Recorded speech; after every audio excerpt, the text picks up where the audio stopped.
Hello সাকিবিয়ানরা, কেমন আছো? আশা করি সবাই ভালো আছো। আমিও ভালো আছি। আজকে আবার তোমাদের সামনে নতুন করে একটা ভিডিও নিয়ে চলে এলাম। আজকে কথা বলবো বাংলাদেশের সুপারস্টার নায়ক শাকিব খানের যে নতুন সিনেমা বরবাদ প্রসঙ্গে।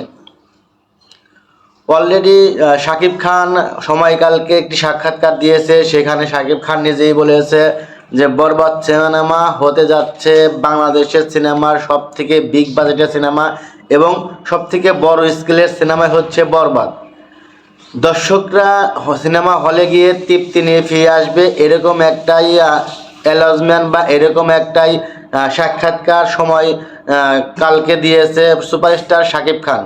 শাকিব খান এটাও বলেছেন যে বিগত বছরের যে সিনেমাগুলো বাংলাদেশে হয়েছে তার থেকে অনেক বেশি ভাইলেন্স, রোমান্টিক এবং অ্যাকশন মুভি হবে বাংলাদেশের এই ছোট পর্দা পরিচালক মেহেদী হাসান হৃদয়ের নতুন সিনেমা বরবাদ।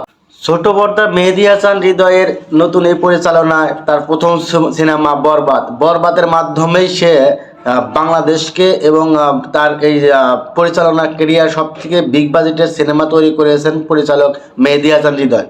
আর সব থেকে বড় কথা হলো যে শাকিব খানের কেরিয়ার এত বড় বিগ বাজেটের সিনেমা হয়নি, যা এই প্রথম 2025 সালে এসে মেহেদী হাসান হৃদয়ের পরিচালনায় নতুন যে সিনেমা বরবাদে হয়ে গেছে। আর এই বরবাদের সিনেমা শুটিং বোম্বেতেই শুরু হয়েছে এবং বোম্বেতেই শেষ হয়েছে। অলরেডি সম্পূর্ণ কাজ শেষ হয়েছে, এখন এডিটিং এবং কালারিংয়ের কাজ চলছে। এটাও সম্ভাবনা আছে 14 ফেব্রুয়ারি বিশ্ব ভালোবাসা দিবসে আসতে চলেছে বরবাদের টেজার। এরকম একটা কথা আমরা শুনতে পেরেছি যে বরবাদের টেজার অলরেডি 14 ফেব্রুয়ারিতে আসার সম্ভাবনা আছে, এরকম একটা কথাই আমরা শুনতে পেরেছি। তো সবাইকেই একটাই মানে বলতে চাই, যাই সব সাকিবিয়ানদেরকে আমি বলতে চাই যে শাকিব খানের এই বরবাদ সিনেমা একটি ভাইলেন্স এবং অ্যাকশন রোমান্টিক সিনেমা হবে, যেটা শুধু বাংলাদেশে নয় বিদেশের মাটিতে যারা বাংলা ভাষা আর সিনেমা প্রেমীরা আছে তাদের মনকেও জয় করে নেবে এই বরবাদ সিনেমা।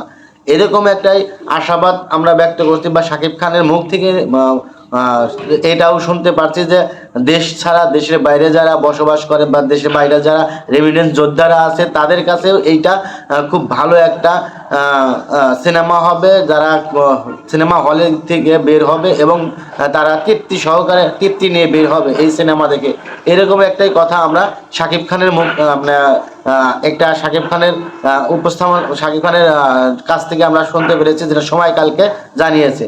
তো সবাই ভালো থাকবেন, সুস্থ থাকবেন। দেখা হবে আগামী কোনো নতুন ভিডিও নিয়ে। ততক্ষণ আমার পেজটা যারা এখনো সাবস্ক্রাইব করেন নাই, আমার চ্যানেলটা সাবস্ক্রাইব করে নেয়, তারা অবশ্যই সাবস্ক্রাইব করে নেবেন। দেখা হবে নতুন ভিডিওতে। আল্লাহ হাফেজ।